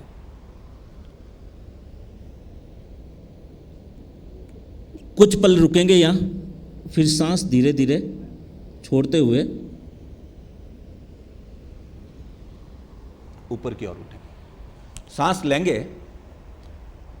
हाथों से नाभि को दबा दिया और धीरे धीरे नीचे की ओर जाएंगे। सांस छोड़ेंगे, सांस छोड़ते छोड़ते वापस धीरे धीरे ऊपर की उठ आएंगे। एक स्थिति तो है।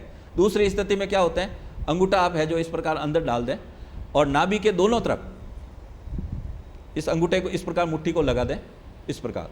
वही लंबा गहरा सांस लें, भीतर ही भीतर रोक लें और आगे की ओर झुकना है।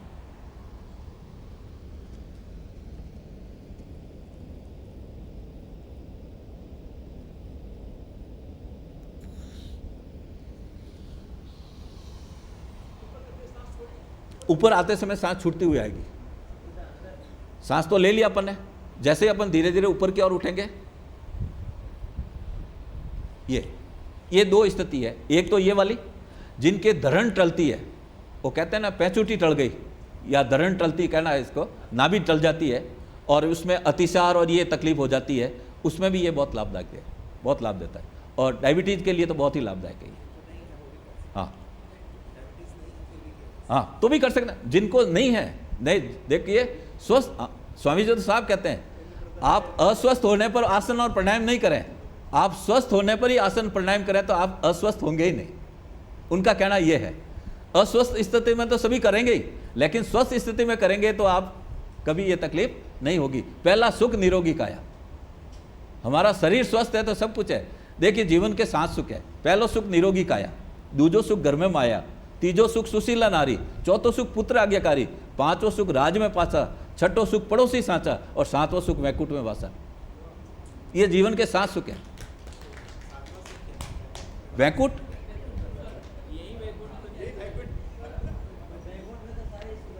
फिर सारी सुविधाएं हैं वहां। तो शरीर स्वस्थ है तो आप धन लाभ भी कमा लेंगे, माया भी हो जाएगी, माया होगी तो नारी सुशील, पुत्र आज्ञाकारी। अगर इनमें से एक चैन भी टूट जाए तो आप देखिए, जैसे पहली वाली चैन ही टूट गई तो बाकी 6 सुख होते हुए भी कोई काम के नहीं। पहली चैन ही टूट गई, अपना पहला सुख ही अगर अपना शरीर ही रोगी है तो हमारे बाकी 6 सुख होते हुए भी कोई काम के नहीं। स्वस्थ रहें, मस्त रहें और व्यस्त रहें।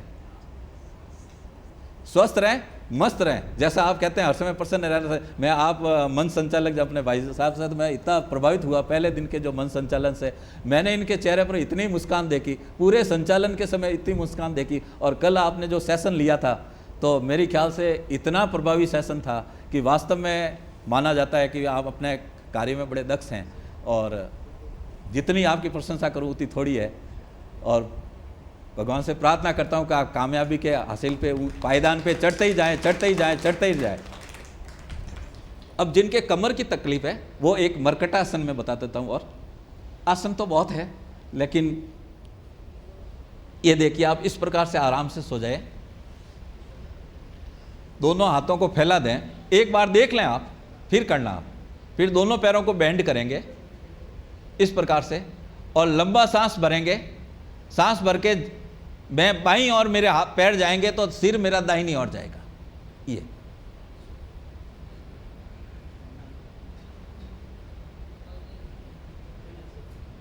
सांस लेते हुए वापस सामान्य स्थिति में आएंगे, सांस भरते हुए वापस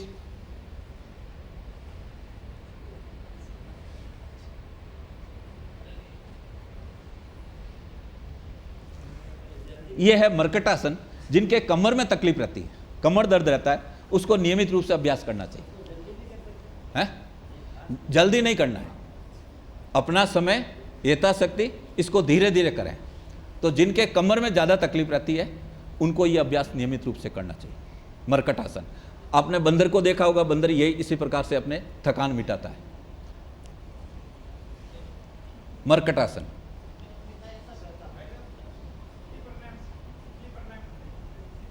शीतली, अभी ये बाकी है, अभी ये बीच में इसमें था, पैकेज में नहीं था। शीतली और उजई 2 करवा रहा हूं।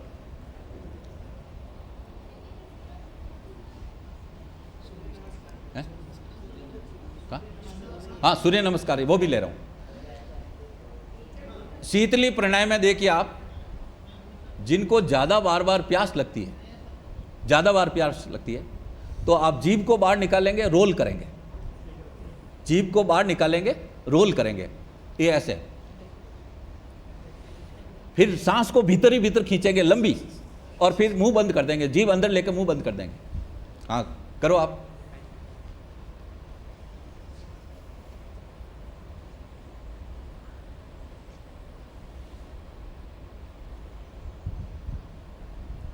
सांस खींचें, जीभ के जरिए सांस खींचें, जीभ को बाहर रखें और जीभ को यूं मोड़ लें, बेंड कर लें। फिर सांस को भीतर ही भीतर खींचें। आप खींचो सांस को और जीभ को मुंह में लेके मुंह बंद कर दो और सांस छोड़ दो।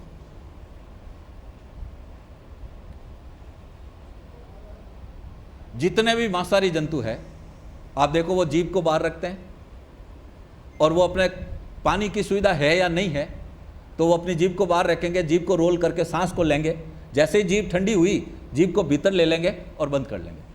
तो इससे उनको प्यास की जो समस्या है उससे काफ़ी राहत मिल जाती है। फिर जहाँ भी पानी मिलता है वो ये है शीतली प्राणायाम। इससे ठंडी हवा होगी, जीभ ठंडा होगा, अंदर लेंगे, शीतलता प्रदान होगी। एक है उज्जयी प्राणायाम। उज्जयी प्राणायाम में आप सांस तो नाक से लेना है लेकिन गले को थोड़ा संकुचित करना है और गले के जरिए सांस को भीतर ही भीतर लेना है। उज्जयी, जिनके गले संबंधी समस्या है, थायराइड की समस्या है या कफ संबंधी जिनके समस्या रहती है तो वो सारी समस्या इसके उज्जयी प्राणायाम से दूर हो जाती है। देखिए आप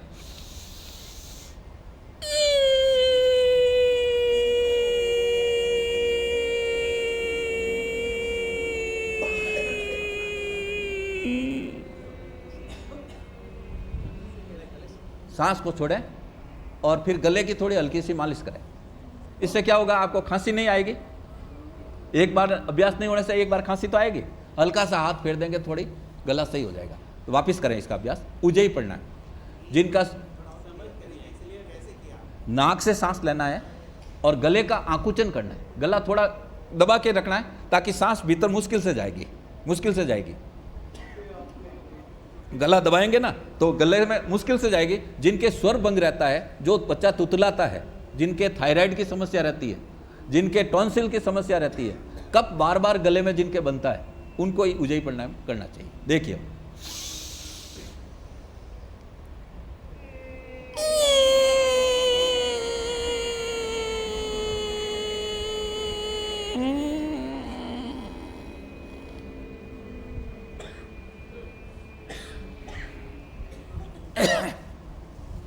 गले से सांस खींचना, गले से जो सांस ले रहे हैं अपन वो गले से खींचना है, तो इसको कहते हैं उज्जयी प्राणायाम।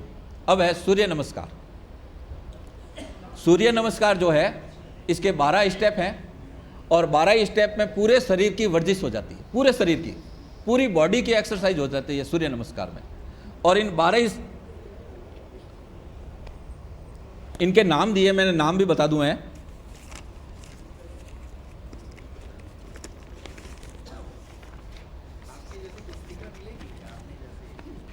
उपलब्ध करवा दूंगा मैं आपको।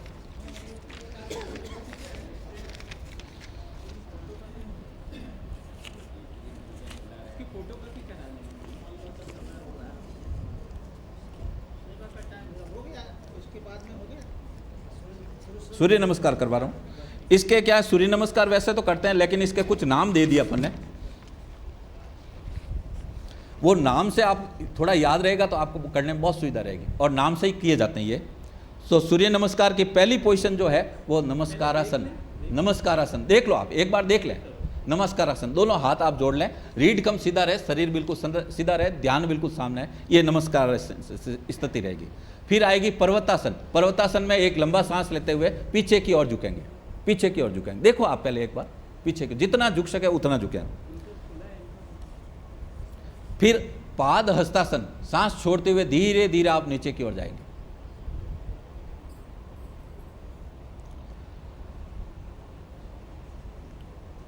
अगला है चौथा अंक पाद प्रसारण। एक पैर ये इन्होंने निकाला लेफ्ट ही पैर रहेगा, पहले लेफ्ट पैर रहेगा ये, और इसमें नजर सामने रहेगी, सिर ऊपर उठाओ, थोड़ा सिर ऊपर उठाओ। ये है अंक पादासन। फिर लघुरासन, जो पैर अपने आगे लिया है वो पीछे जाएगा और ये स्थिति होगी, पीछे लोअर पार्ट ऊपर उठाओ थोड़ा, और लोअर पार्ट ऊपर उठाओ, ये स्थिति होगी। ये लघुरासन के बाद अष्ट प्राणायाम। इसमें आप है जो दंड की तरह स्थिति बनेगी, जिसमें मस्तक, सीना और पेट, मस्तक, सीना और पेट ही चिपकना चाहिए। लोअर पार्ट जो है वो ऊपर रहेगा। ये देखो, ये स्थिति, मस्तक टिकेगा जिसमें नाक भी टिक जाएगा, फिर सीना टिकेगा और पेट टिकेगा। ये है अष्टांग प्रतिपादन।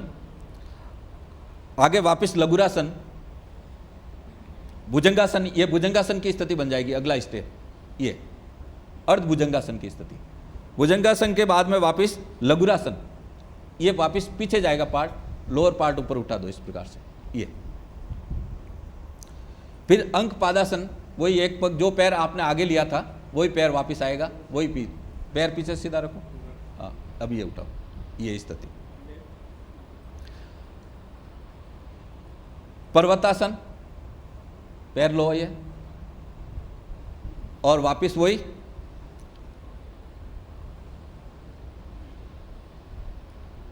और नमस्कारासन। ये इसके 12 स्टेप हो गए। ये इसके संस्कृत नाम है, नाम से ही इसको करें ना तो आपको करने में बहुत सुविधा रहेगी।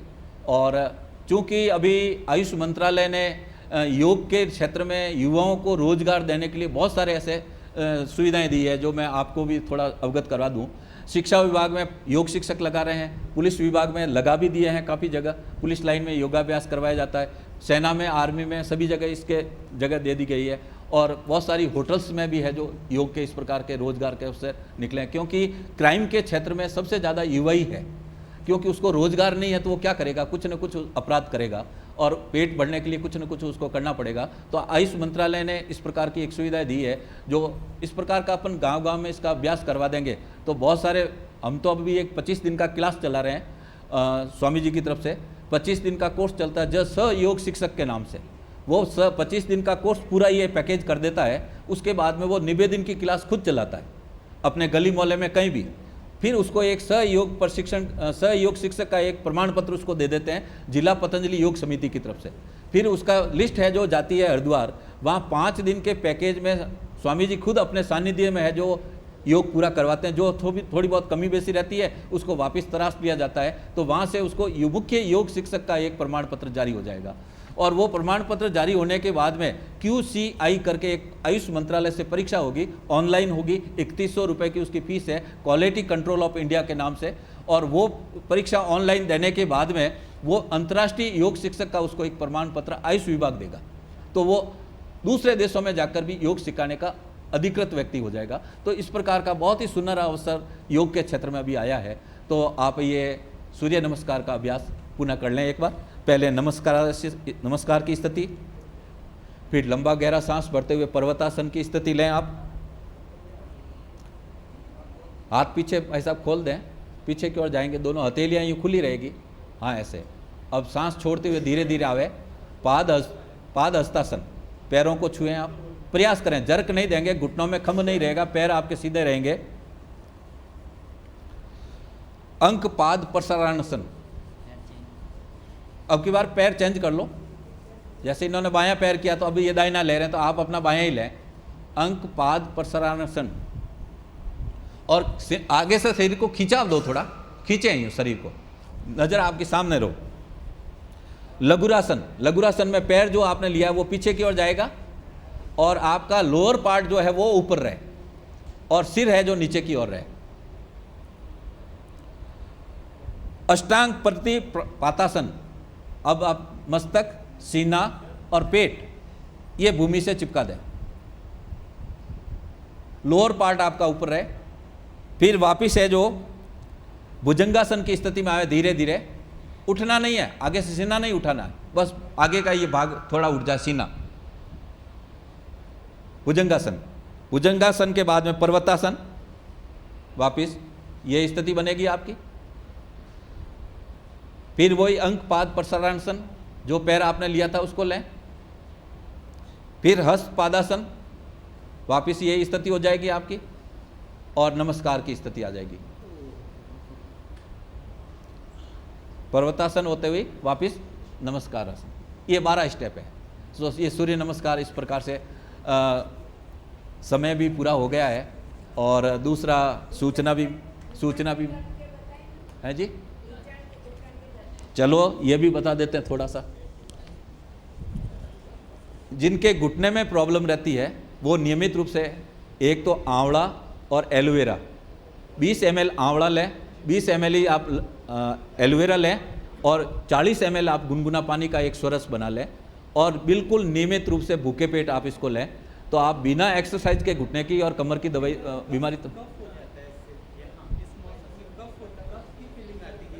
यहाँ अपने इस मौसम के हिसाब से तो आंवले की मात्रा 10 ml कर लो, आप मात्रा कम कर लो। आंवले से अगर किसी को तासीर ऐसी है तो कम कर लें। तो आंवला और अपने आंवले का स्वरस जूस और एलोवेरा का जूस, आप पाउडर ले लो भले, वो भी चल जाएगा। तो ये आप 20-20 ml ले लें और इतना कितना गुनगुना पानी लें और बिल्कुल भूखे पेट लें आप, और शाम को भोजन के आधे घंटे बाद, शाम को भोजन के आधे घंटे बाद लें और सुबह भूखे पेट लें। और चंद्र प्रभावटी गोली आती है अपने आयुर्वेद की, किसी भी कंपनी की ले सकते हैं, पतंजलि की आती है, आयुर्वेद की अपने डाबर की आती है, वैद्यनाथ की आती है, BAPS की आती है, बहुत सारी कंपनियों की आती है। चंद्र प्रभावटी बहुत ही बेस्ट गोली, वो आप लें। तो देखिए घुटनों के लिए ये अभ्यास करें आप, इस प्रकार से एडी मिली हुई, पंजा खुला हुआ, सांस भरते हुए नीचे की ओर जाएंगे, नज़र बिल्कुल सामने रहेगी, घुटनों में खम नहीं रहेगा, ये इस प्रकार से कमर सीधी रहेगी, नज़र सामने रहेगी। यहाँ से सांस भरते हुए नीचे गए, यहाँ सांस छोड़ दें, यहाँ से लेते हुए वापस आए, सांस छोड़ दिया, वापस सांस लेते हुए नीचे जाएं,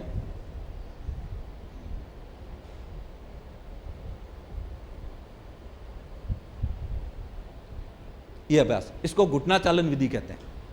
तो घुटने जिसके दर्द रहता है तो वो घुटने इसके सही हो जाते हैं।